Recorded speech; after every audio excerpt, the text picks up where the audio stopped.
যে তেওঁ আলফা আছিল নে নাই সেই কথাটো স্পষ্টকৈ কওকচোন, কওক নাই বুলি। হাতে লুটে আলফাৰ নামত পইচা তুলিবলৈ গৈ ধৰা পৰিছিল নে নাই তাৰ উত্তৰটো দিয়ক। মোৰ অভিযোগ বুলিহে কয়।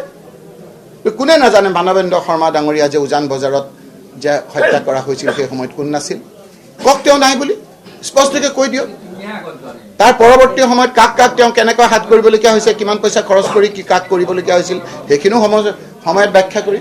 কিন্তু মানৱেন্দ্ৰ শৰ্মা কোনো এজন ব্যক্তি নহয়। মানৱেন্দ্ৰ শৰ্মা কংগ্ৰেছৰ নেতা আছিল, ৰাইজৰ নেতা আছিল, ট্ৰেড ইউনিয়নৰ নেতা আছিল, আমাৰ নেতা। সেইকাৰণে সেই কথাবিলাক তেওঁ উল্লেখ কৰক, সেই কথাখিনি আপুনি স্পষ্ট কৰক। গতিকে তেওঁ আজি এটা পৈশাচিক আনন্দ পাইছে ভূপেন বৰা ডাঙৰীয়াক লৈ। ভূপেন বৰা ডাঙৰীয়া এজন শক্তিশালী কংগ্ৰেছৰ নেতা, কিবা মনত দুখ পাইছে, এই কথাবিলাক আমি ঠিক ঠাক কৰিম। আৰু তেওঁ যে মানুহ মৰা মানুহ হয়নে নহয় তেওঁ কওক, মানুহ মাৰিছিল নে নাই সেইটো কথা উত্তৰ নিদিয়ে, সেইটো কথা ক'লে বেলেগ হৈ যায়। বাংলাদেশত গৈ আশ্ৰয় লোৱা আলফাৰ লগত তেওঁৰ সম্বন্ধ আছিল নে নাই সেইটো কওক, নাই বুলি কওক। তেওঁ ধৰিছিল নে নাই হাতে লোটে। গতিকে এতিয়া ক্ষমতাৰ ৰাগিত মত্ত হৈ মানে আপোনাৰ যিকোনো প্ৰকাৰে তেওঁক ক্ষমতা লাগে, যিকোনো প্ৰকাৰে। স্বাভিমানী অসমীয়াক কংগ্ৰেছ কৰিব নোৱাৰে বুলি যে তেওঁ আলফা আছিল নে নাই সেই কথাটো স্পষ্টকৈ কওকচোন, কওক নাই বুলি।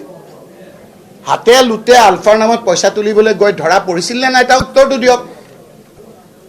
মোৰ অভিযোগ বুলিহে কয়। কোনে নাজানে মানৱেন্দ্ৰ শৰ্মা ডাঙৰীয়া যে উজান বজাৰত যে হত্যা কৰা হৈছিল সেই সময়ত কোন নাছিল, কওক তেওঁ নাই বুলি স্পষ্টকৈ কৈ দিয়ক। তাৰ পৰৱৰ্তী সময়ত কাক কাক তেওঁ কেনেকৈ হাত কৰিবলগীয়া হৈছে, কিমান পইচা খৰচ কৰি কি কাক কৰিবলগীয়া হৈছিল সেইখিনিও সময়ত ব্যাখ্যা কৰি। কিন্তু মানৱেন্দ্ৰ শৰ্মা কোনো এজন ব্যক্তি নহয়। মানৱেন্দ্ৰ শৰ্মা কংগ্ৰেছৰ নেতা আছিল, ৰাইজৰ নেতা আছিল, ট্ৰেড ইউনিয়নৰ নেতা আছিল, আমাৰ নেতা। সেইকাৰণে সেই কথাবিলাক তেওঁ উল্লেখ কৰক, সেই কথাখিনি আপুনি স্পষ্ট কৰক। গতিকে তেওঁ আজি এটা পৈশাচিক আনন্দ পাইছে ভূপেন বৰা ডাঙৰীয়াক লৈ। ভূপেন বৰা ডাঙৰীয়া এজন শক্তিশালী কংগ্ৰেছৰ নেতা, কিবা মনত দুখ পাইছে, এই কথাবিলাক আমি ঠিক ঠাক কৰিম। আৰু তেওঁ যে মানুহ মৰা মানুহ হয়নে নহয় তেওঁ কওক, মানুহ মাৰিছিল নে নাই সেইটো কথা উত্তৰ নিদিয়ে, সেইটো কথা ক'লে বেলেগ হৈ যায়। বাংলাদেশত গৈ আশ্ৰয় লোৱা আলফাৰ লগত তেওঁৰ সম্বন্ধ আছিল নে নাই সেইটো কওক, নাই বুলি কওক। তেওঁ ধৰিছিল নে নাই হাতে লোটে। গতিকে এতিয়া ক্ষমতাৰ ৰাগিত মত্ত হৈ মানে আপোনাৰ যিকোনো প্ৰকাৰে তেওঁক ক্ষমতা লাগে, যিকোনো প্ৰকাৰে।